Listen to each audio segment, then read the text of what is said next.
teknisi semuanya. Salam juga bagi teknisi yang ada di rumah. Senang sekali kita bisa berjumpa kembali malam hari ini.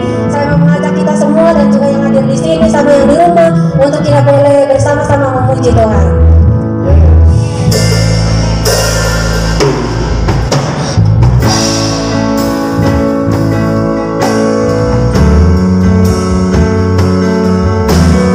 Coba kami merindukanmu ya Tuhan. Jiwaku merindukanmu.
Tuhan, kami boleh ada berkumpul di rumah Tuhan.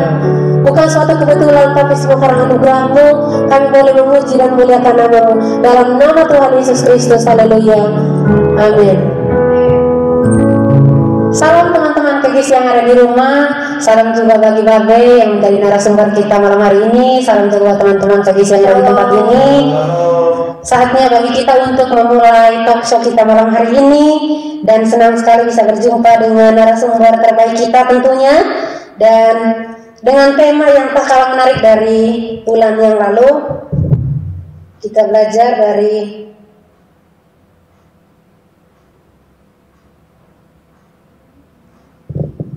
tema hari ini, yaitu mentor.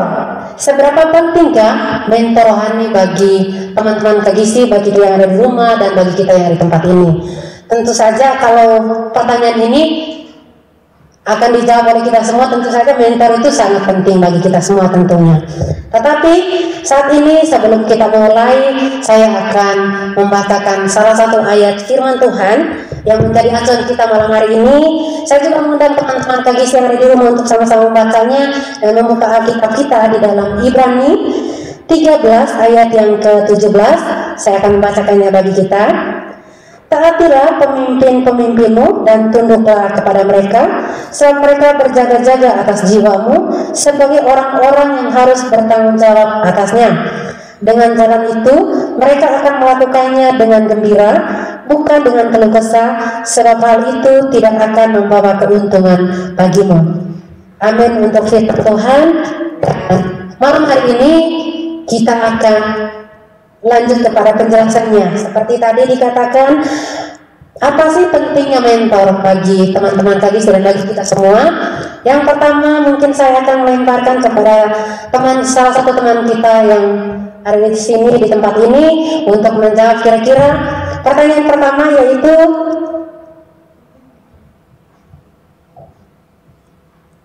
pertanyaan pertama saya akan lemparkan kepada teman-teman KGC. Yang pertama, mengapa mentor rohani itu diperlukan bagi pemuda KGC? Kepada Merlin, saya persilakan untuk menjawab pertanyaan pertama. Pertanyaan pertama, mengapa mentor rohani diperlukan bagi pemuda KGC? Karena sangat berpengaruh pada perkembangan perilaku kaum muda atau remaja. Sebagai konselor, sebagai pemimpin yang memiliki visi, sebagai pimpinan rohani, sebagai sahabat dan pendoa syafaat, sehingga pemimpin rohani menghasilkan kaum muda yang memiliki kualitas pengetahuan yang baik dan benar, sebagai remaja dan menjalani kehidupan masa remajanya tanpa adanya perubahan perilaku yang menuju arah yang negatif, dapat dijadikan teladan yang baik bagi remaja pemuda dan menumbuhkan percaya diri pada anak remaja saat menjalani perilaku berbeda, dan mereka tahu pada siapa dapat mencurahkan masalah yang dihadapi. Menurut saya itu. Terima kasih. Oke, terima kasih untuk Melin. Nah, tentu saja jawaban ini di mana di situ dikatakan bahwa mentor itu adalah seorang yang bisa menjadi teladan bagi kita semua teman-teman KGC. Dan untuk menyempurnakan pertanyaan nomor 1 ini, sebaiknya kita akan lemparkan kepada narasumber kita, kepada Babe. Saya persilahkan. Baik, terima kasih Lydia untuk pertanyaan yang sangat luar biasa. Tapi sebelum itu saya sapa dulu semua anak-anak muda KGC, baik yang kalian ada di sini, shalom. Juga yang ada di rumah, Tuhan memberkati saudara semua anak-anak muda. Pastikan kalian mengikuti dengan betul apa yang menjadi percakapan kita malam hari ini. Yang pertama tadi ditanyakan mengapa mentor rohani itu diperlukan, khususnya bagi anak-anak KGC. Berbicara tentang mentor, dan kalau ada mentor berarti ada mente-nya. Mente itu artinya orang yang dimentor. Nah, ini dua pribadi yang tentu berbeda, bisa berbeda usia, bisa berbeda pengalaman, bisa berbeda ruang lingkup di mana dia berkecimpung dan lain sebagainya. Tetapi pada intinya adalah kenapa kita membutuhkan mentor bagi orang-orang muda? Kalau kita lihat satu ayat firman Tuhan, dia bilang begini, Lukas pasal 6 ayat 39, Yesus mengatakan pula suatu perumpamaan kepada mereka bahwa dapatkah orang buta menuntun orang buta? Bukankah kedua-duanya akan jatuh di dalam lubang? Lukas pasal 6 ayat 39, bahwa orang buta tidak bisa menuntun orang buta. Jadi alasan pertama kenapa saudara membutuhkan seorang mentor, karena saudara, kita butuh seseorang yang bisa menjadi konselor bagi kita. Apa itu konselor? Konselor adalah dia yang memberikan setiap dorongan, nasihat, pandangan ke depan yang baik tentunya, sehingga membuat kita yang menjadi mente itu akan makin bertumbuh dan bertambah-tambah. Jadi yang pertama, kita butuh seorang seorang konselor yang mengkonseling kita. Makanya tadi ayat itu bilang begini, karena mungkin orang buta itu tuntun orang buta, harus orang yang matanya bisa lihat jauh ke depan, yang akan membawa kita yang buta. Jadi ibaratnya mentor itu orang yang matanya celik atau matanya baik, sementara mente atau anak yang di mentoring itu dia mulai dengan pribadi yang masih gelap, buta. Saya pakai istilah buta karena kita bilang begitu. Dan semakin berjalan bersama dengan mentornya, dia akan melihat banyak hal, dia akan mengalami banyak hal, sehingga itu menjadi sesuatu yang luar biasa. Oleh karena itu anak-anak kegisi butuh, karena kita ini dari kegelapan kepada terang yang ajaib, kan firman Tuhan bilang. Jadi bagaimana mungkin kita dari gelap ke terang, tidak butuh seorang yang menuntun. Jadi kenapa kita butuh mentor? Karena kita butuh tuntunan. Tuhan pakai orang-orang yang ada di atas kita, otoritas di atas kita, baik itu kita sebut kakak rohani, kita sebut babe, kita sebut mami rohani, apapun juga. Itu adalah orang-orang yang Tuhan taruh. Dia punya otoritas di atas kita, sebab kamu mungkin bisa aja punya kuasa, tapi kamu harus ada di bawah sebuah otoritas supaya kuasa itu tidak salah dipergunakan, karena ada otoritas yang akan mengajar kita banyak hal. Kemudian yang kedua adalah seorang mentor itu kenapa dibutuhkan? Karena mentor itu seperti orang yang berdiri di atas menara dan dia melihat kita dari atas. Makin ke atas dia makin punya cakrawala melihat yang makin luas, sehingga kita butuh mentor. Mentor itu orang yang berdiri di atas menara, kemudian melihat kita semuanya dari ujung rambut sampai kaki, sehingga dia akan mengerti potensi apa yang ada di dalam anak-anak muda. Karena dia tahu ada potensi, maka diarahkan. Misalnya tahu Lydia ini bisa jadi seorang MC, bisa melihat, bisa jadi seorang worship leader. Itu seorang mentor akan lihat itu, kemudian dia mengarahkannya sehingga hari ini kamu bisa jadi seorang worship leader, khususnya di KGC misalnya, dan lain sebagainya. Karena dia melihat bahwa mengenal potensimu, mengenal potensi anak-anak muda, dan dia mengarahkan sesuai dengan bidangnya. Yang ketiga adalah ada sebuah pembelajaran yang akan disampaikan. Dia tidak perlu takut untuk mengingatkan atau menasihatkan, menegur jika ada hal yang salah di dalam perjalanan seorang anak muda atau kekeliruan. Namanya kita masih belajar berjalan, itu pasti ada jatuh-jatuhnya, betul ya. Nah, ketika kita jatuh, siapa yang angkat? Tuhan, oke. Kita pakai tangan para pemimpin rohani untuk mengangkat kita. Saya kira ini ada beberapa hal yang penting. Kemudian nanti mungkin di bulan-bulan berikut kita akan bicara tentang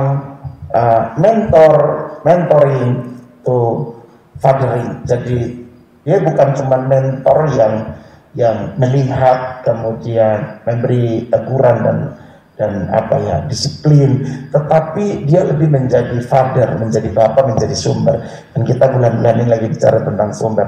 Jadi kalau yang mentor kita itu adalah sumber, wow, betapa senangnya. Jadi nanti minggu atau bulan-bulan berikutnya bicara beralih dari pengertian mentor kepada pengertian fathers. Jadi membapai kita, dia bukan cuma mentor yang ngawasi, lihat kayak seorang supervisor, tetapi kalau bapak itu lebih pada hubungan, pada relation gitu. Nah, nanti kita lihat ada titik-titik yang menjadi kelemahan di mentoring yang harus berubah menjadi father, pembapaan.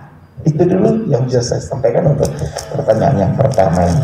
Terima kasih untuk jawabannya Mbak B, dan teman-teman KDC, saya rasa tadi jawaban tadi itu benar sekali bahwa mentor itu adalah orang yang bisa membimbing kita untuk bisa mengenal Tuhan jauh lebih dalam. Betul. Mungkin kalau saya bisa singkat seperti itu, kenapa? Karena ketika orang itu sudah mengenal Tuhan, dibaptis, tidak sekedar dibaptis selesai, berarti masuk surga. Memang benar, itu benar. Tetapi seorang mentor itu diperlukan untuk membimbing, membaca Alkitab mungkin, bagaimana kerohaniannya setiap hari, seperti jawaban Mbak Be tadi, saya rasa itu sudah sangat benar sekali. Dan mari teman-teman KGC yang ada di rumah untuk belajar bersama-sama, untuk punya mentor itu sangat penting. Yang kedua, pertanyaan yang kedua juga akan kita berikan kepada teman kita KGC yang ada di tempat ini. Pertanyaan yang kedua, saya langsung saja, apakah yang dimaksudkan Alkitab tentang mentor rohani? Kepada saya persilakan untuk menjawab pertanyaan yang kedua. Apakah yang dimaksudkan Alkitab tentang mentor rohani? Mentor adalah hubungan kepercayaan di mana satu orang memungkinkan orang lain untuk memaksimalkan anugerah dan potensi Tuhan dalam hidup dan pelayanannya. Ya.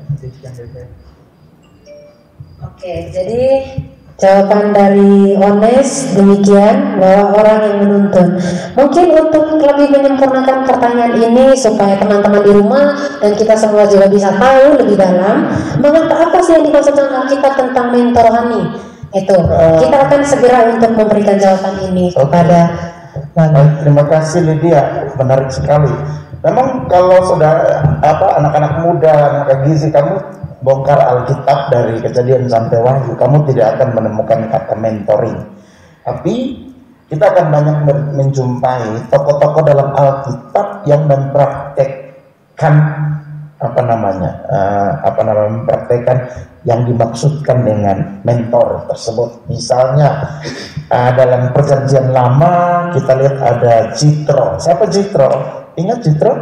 Jitro itu adalah mertuanya Musa.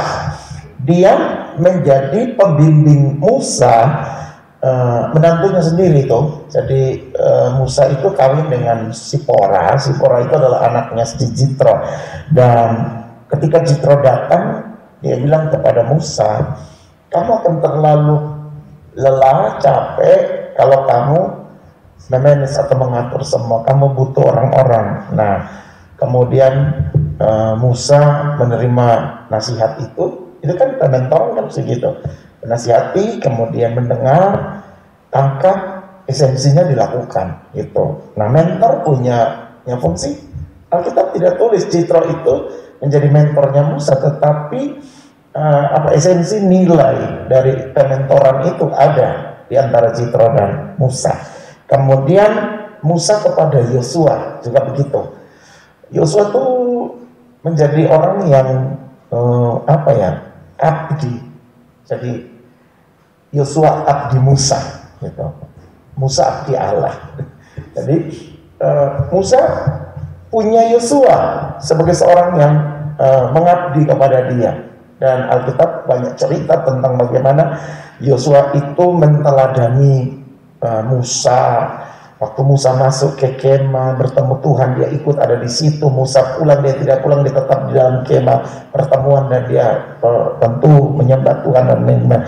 Jadi Yosua menjadi orang yang juga tidak kalah hebatnya dari mentor. Jadi Musa sebagai mentor, Yosua sebagai mentenya atau orang yang dimentoring itu menjadi orang yang berkualitas. Kemudian Alkitab juga cerita tentang Elia dan Elisa misalnya.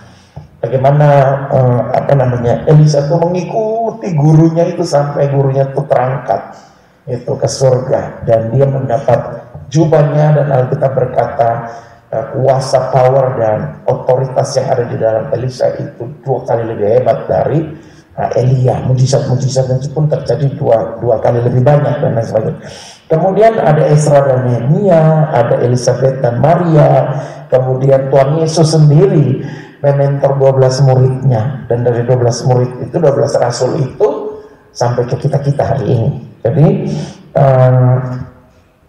mentoring itu adalah sebuah proses yang tentu tidak langsung sekejap jadi, tetapi itu dilakukan terus-menerus. Jadi Alkitab punya banyak cerita. Memang tidak ditulis satu kata tentang mentor atau mentoring di dalam Alkitab, tetapi esensi nilai itu dilakukan oleh tokoh-tokoh Alkitab yang tadi saya sebut itu cukup banyak. Jadi arti daripada mentoring di dalam Alkitab adalah bagaimana seorang nabi itu melatih, entah itu kita bilang abdinya, kita bilang itu orang yang pegang tasnya, nabi besar misalnya dan lain sebagainya, tetapi sampai satu hari dia menjadi orang yang tidak kalah hebat dari gurunya atau mentornya. Jadi itu yang bisa saya jawab kira-kira pertanyaan nomor 2 ini. Terima kasih Babe untuk pertanyaan untuk jawaban dari nomor 2. Nah, teman-teman KGC semuanya, kita tahu bahwa sebagaimana tadi jawaban Babe itu Musa itu dituntun atau dibentoring oleh Yitro sebagai mertuanya untuk kamu harus kasih pemimpin 100, kepalanya siapa 50 dan lain sebagainya. Nah, itu menjadi pelajaran bagi kita bahwa untuk membuat iman rohani kita bertumbuh, kita tentu saja perlu pemimpin rohani atau perlu mentor. Kenapa? Karena itu sangat penting bagi kita. Kalau tadi di Ibrani 13 itu mereka menjaga jiwa kita. Itu penting sekali karena mereka punya tanggung jawab yang besar kepada Tuhan dalam hal kerohanian kita. Mungkin saya akan lanjut ke pertanyaan yang nomor 3. Akan dijawabkan oleh salah satu teman kita dan saya langsung saja pertanyaan nomor 3. Seberapa pentingkah peran mentor rohani dalam membangun kerohanian para mentornya atau adik-adik rohaninya? Kepada salah satu teman kita, Merlin, saya persilahkan.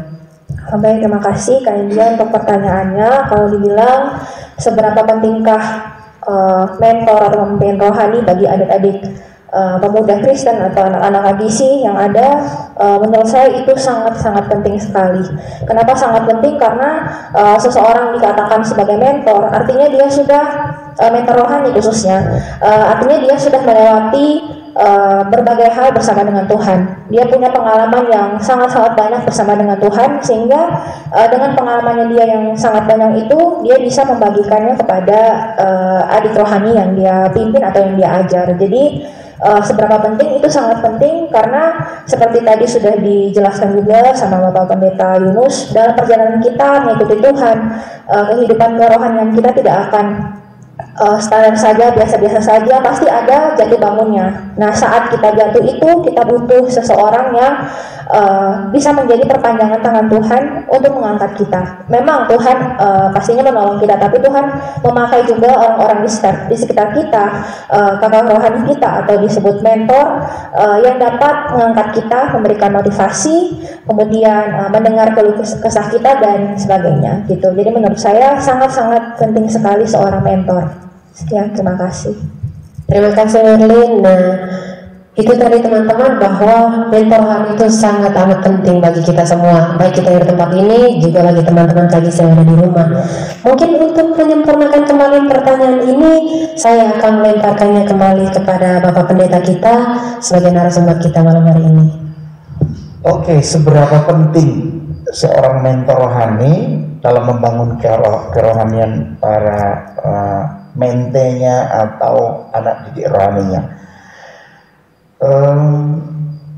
Seberapa penting adalah sejauh mente atau murid anak rohani itu mau dibentuk gitu.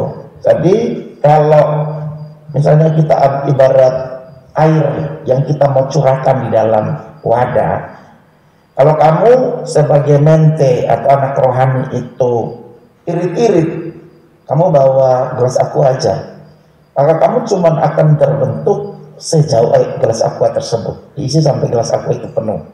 Setelah itu dia akan tumpah keluar dan tidak ada faedahnya, betul ya? Atau misalnya kamu ingin satu ember, kamu bawa ember, kemudian mentormu akan mengisi ember itu sampai penuh. Kira-kira itu bicara tentang kapasitas. Ya cuma satu ember kamu dapat. Tapi kalau kamu mau untuk supaya jangan habis air itu, maka kamu mesti datang dan bilang kepada mentormu, gali kepada mari kita gali sumur, temukan mata air supaya saya bisa minum dari mata air itu. Mata air itu kan sumber, tidak pernah habis kan? Makin ditimba dia makin keluar, makin ditimba dia makin keluar. Jadi kembali lagi kepada inti pembicaraan saya bahwa seberapa penting peran mentor. Dia akan berperan sesuai dengan kapasitas yang kamu bawa. Artinya kita mesti sebagai mente juga jangan sungkan-sungkan untuk kamu buka diri kepada mentormu supaya dia bisa kenal kamu lebih dalam. Jadi dimulai dari relation, hubungan terbuka dan lain sebagainya, maka mentor itu akan punya cara dan hikmat Tuhan untuk menolong kalian anak-anak muda. Jadi mengerti ya, seperti itu. Kemudian yang kedua adalah seberapa pentingkah mentor rohani dalam membangun kerohanian para mente. Kalau menurut saya dari kacamata seorang mentor penting, karena bagaimana mungkin kamu diharapkan menjadi seorang pemimpin besok, tapi hari ini kamu belum pernah dipimpin atau tidak mau dipimpin.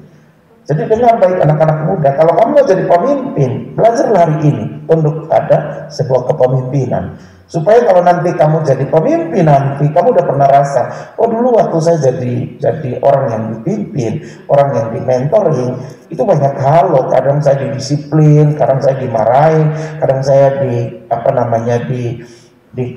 pelayanan, dapat disiplin dan lain sebagainya. Tetapi kamu bisa punya kesaksian bahwa wah ini saya seperti ini tuh karena ada mentor yang betul-betul mentorku itu keras banget misalnya. Mentorku itu, pokoknya tidak ada namanya kompromi kalau dengan dosa, ya kan? Jadi kalian punya pengalaman. Jadi dari sisi kacamata seorang mentor, maka saya akan bilang penting. Kenapa? Karena dia mengimpartasi banyak hal. Kekayaan rohani yang ada pada dia tuh dia impartasikan kepada saudara dan saya sebagai mente. Dengan sebuah harapan kamu akan mencapai yang kita sebut finishing well. Itu. Jadi penting ya, mentor itu ada di dalam pertumbuhan rohani kita. Ya kecuali tadi kita tidak mau di mentoring ya, apa-apa. Itu pilihan gitu. Tetapi saya sebagai orang tua rohani, gembala kalian, saya bilang ayo mulai belajar menundukkan diri kepada orang-orang yang Tuhan taruh menjadi otoritas di atas kalian gitu. Ketika kita tunduk pada otoritas, Yesus itu jadi contoh. Dia tunduk pada otoritas ayah bapaknya di sorga itu sampai dia menyerahkan nyawa terakhir di atas kayu salib. Itu dulu jawaban dari seberapa penting peran mentor rohani bagi kita. Terima kasih untuk Pak Pendeta. Nah, pertanyaan nomor keempat ini kita langsung saja Pak Pendeta sendiri akan menjawabnya. Pertanyaannya, apa tolak ukur dari seorang mentor rohani untuk dikatakan bisa menjadi seorang mentor yang baik bagi adik rohaninya? Tolak ukur, kalau kita bicara tentang tolak ukur, artinya bahwa itu apa yang ada di dalam diri seseorang yang menempatkan dirinya itu sebagai mentor. Jadi tolak ukur dari seorang mentor rohani adalah yang pertama, dia adalah orang yang pernah menjadi mente. Kamu mau jadi guru, kamu mesti dulu pernah jadi murid. Ya kan? Kamu tidak pernah jadi murid, tapi kamu mau mentang-mentang mau jadi guru dan mengajarkan murid. Itu sesuatu yang nonsens. Kemudian kita mau jadi mentor, kamu mesti pernah di mente dulu, pernah di mentor, kamu pernah jadi mente, kamu pernah menjadi anak rohani dari seseorang. Itu akan menjadi pengalaman untuk kita bisa berbagi. Nah, tolak ukurnya adalah pertama, tentu dia mesti merupakan orang yang dewasa secara rohani. Dewasa secara rohani artinya buah-buah roh itu nyata di dalam orang tersebut. Nah, tentu ini akan membawa orang takut jadi mentor, sebab dituntut harus sempurna misalnya. Dituntut harus sempurna, dituntut harus perfect misalnya, dan lain sebagainya. Itu baru kita mau bilang, saya mau dimentor sama si A misalnya begitu. Karena orang juga bisa milih-milih mau dimentorin sama siapa kan gitu.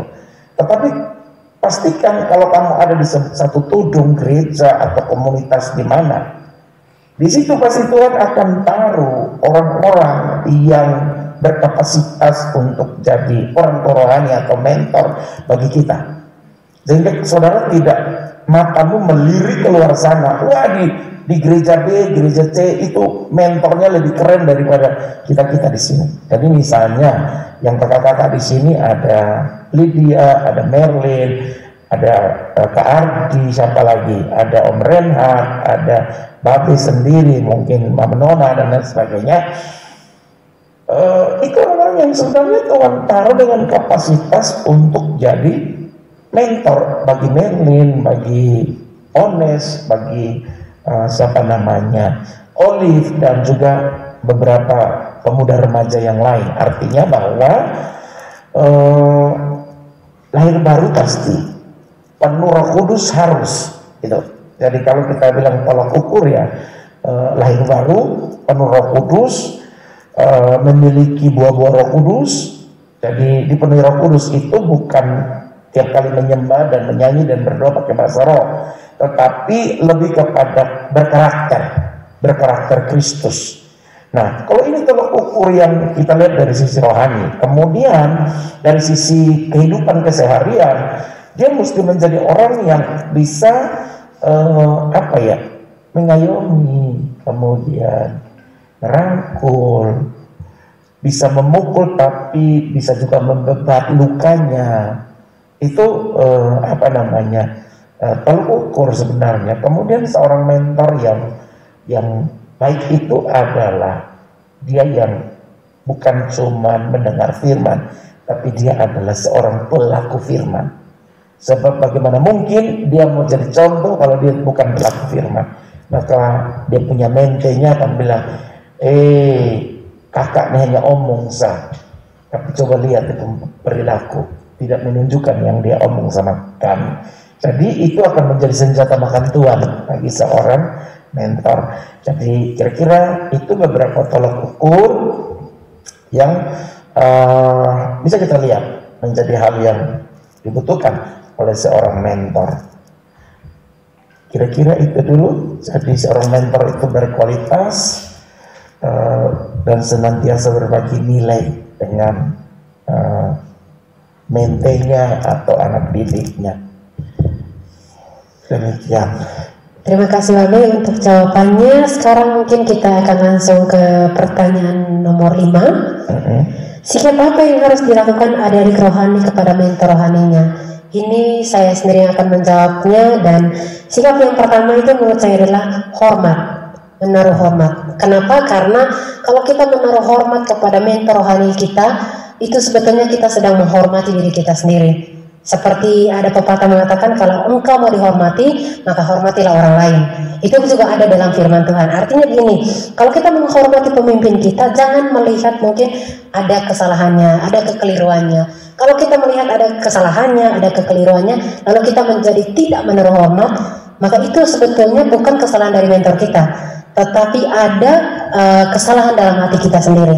Kenapa saya katakan ada kesalahan dalam hati kita? Karena kalau hati kita bersih, maka kita tidak akan melihat satu kesalahannya, melainkan melihat bagaimana sih dia membimbing kita sehingga kita menjadi jauh lebih kenal Tuhan, menjadi jauh lebih cinta kepada firman-Nya, dan juga menjadi jauh lebih mengutamakan Tuhan daripada seluruh hal yang mungkin kurang penting untuk kita lakukan dalam kehidupan kita. Yang kedua, yaitu taat. Taat di sini mungkin ada yang kagisi yang ada di rumah mengatakan, kenapa saya harus taat sama dia sementara dia saja banyak salahnya, sok rohani lah dan lain sebagainya. Satu hal yang perlu kita garis bawahi, taat di sini yaitu taat dalam melakukan firman Tuhan. Ketika dia mengatakan adik rohani, baca firman, misalkan 4 pasal 1 hari atau renungan. Mari kita untuk taat, karena apa yang diberitahu oleh mentor rohani ini, dia mengatasnamakan Tuhan. Artinya bahwa Tuhan mempercayakan mentor rohani ini kita untuk membimbing kita untuk misalkan membaca Alkitab berapa pasal 1 hari, melakukan saat teduh dan lain sebagainya. Saya rasa yang pertama tadi yaitu sikap hormat, yang kedua yaitu taat, dan yang ketiga yang terakhir ini yaitu sikap kita yang harus dilakukan kepada mentor rohani kita yaitu setia. Gitu. Jadi misalkan ada kesalahan tadi yang saya bilang, ada kekeliruan, jangan bilang saya sepertinya tidak mau pelayanan, saya sepertinya akan pindah ke ini, yang di sini lebih bagus dan lain sebagainya. Tadi sempat dibahas sama Bapak Pendeta kita bahwa mungkin kalau saya pakai bahasa keren itu jangan cepat pecu atau jangan gampang untuk tersinggung. Udahlah, tidak boleh begini. Setia di sini itu kita belajar untuk melihat dia itu bahwa ada Kristus, ada otoritas seperti tadi Bapak Pendeta bilang, otoritas dalam diri dia untuk kita menjadi orang yang setia. Kapan lagi kita belajar setia kalau bukan sekarang? Itu menurut pribadi saya. Kalau kita menjadi orang yang terledor setiap hari, sudahlah, begini aja saya. Memang saya begini dari dulu sampai sekarang, tidak. Saya rasa tidak ada orang yang tetap tinggal dalam kejahatannya kalau dia tidak mau untuk berbalik dari kejahatannya. Artinya begini, kita harus menjadi orang yang setia kepada firman Tuhan. Tuhan yang kita lihat yaitu di dalam diri mentor kita, baik itu bapak rohani kita maupun kakak-kakak mentor rohani yang senior di dalam KGC kita. Menurut saya itu jawaban saya dari pertanyaan yang kelima, dan mungkin Babe akan menutupnya. Saya tambahkan ya. Jadi bagaimana sikap seorang mente pada mentornya? Sikap apa yang harus dilakukan? Kalau di sini kita bilang adik-adik rohaninya kepada mentor rohaninya, kita mesti melihat bahwa proses mentoring secara rohani ini tidak selamanya berjalan mulus atau finishing well seperti tadi saya bilang. Mungkin bisa gagal. Tuhan Yesus aja dari 12 murid ada 1 yang gagal. Padahal Yesus juru selamat. Harusnya kan tidak boleh ada 1 yang gagal, tapi ini realita bahwa ya itulah bahwa tidak semua yang kita bilang baik itu dianggap baik oleh semua orang. Nah, oleh karena itu saya mau bilang kegagalan itu, misalnya kita ambil contoh Yesus ya. Yesus punya 12 murid, kemudian ada 1 yang berkhianat, Yudas misalnya. Terus kita melihat bahwa kok Yesus ini kan juru selamat, dia kan Tuhan, dia bisa mengatur untuk jangan terjadi pengkhianatan di antara 12-nya itu sukses semua, menyelesaikan sampai selesai. Ternyata ada 1 yang gagal. Terus kita bilang, kalau begitu Yesus nih apa-apaan ini? Sehingga saya mau bilang bahwa kalau ada kesalahan, ada kegagalan seperti itu, tidak selamanya itu adalah kesalahan mentornya. Setuju dulu ya, kita masih sepakat dulu. Tidak selamanya kesalahan mentor, karena pada dasarnya dalam proses mentoring itu bentuk memberi dan menerima itu menjadi poin yang penting gitu di dalam proses mentoring. Bisa saja yang memberi sudah optimal, Yesus sudah ngajar kurang apa kira-kira? Wah, dari A sampai Z kan sudah ajar semua, memberi secara optimal dengan cara yang terbaik. Namun yang menerimanya ini justru terkadang santai, masa bodoh, lelet, kadang tidak serius, main-main, diomongin dia sambil main HP misalnya, dan lain sebagainya. Atau mungkin ketangkap suruh bilang bertobat, jangan rokok, dia tetap rokok. Jangan pacaran gonta-ganti, dia tetap pacaran gonta-ganti, dan lain sebagainya. Sampai kalau 1 hari gagal, di mana letaknya? Jadi bukan di mentornya, tetapi di mentenya. Oleh karena itu, semua kegagalan dalam mentoring itu tidak selamanya kita taruh di pundaknya seorang mentor. Karena itu beberapa hal yang mesti diperhatikan, yaitu yang pertama, menjaga kepercayaan untuk selalu berprasangka baik pada mentor kita. Kadang-kadang kan kalau kita mentor menasihati mentennya dipikir jahat, ya kan? Tapi kita mesti terus mengelola pikiran kita, hati kita bahwa ini semua diberikan supaya saya jadi baik. Karena kita mengerti ini semua diberi untuk saya jadi baik, kita tidak malah menjauh dari mentor itu, tapi kita dekat supaya kita makin mengerti apa sih maksudnya dia hukum saya kayak gini, apa sih maksudnya dia tegur keras seperti apa maksudnya. Nah, kalau anak-anak muda punya cara berpikir yang bisa berbalik seperti itu, kamu akan sukses di kemudian hari. Kalian pasti sukses di kemudian hari. Jadi menjaga kepercayaan, jangan berprasangka buruk, apalagi minta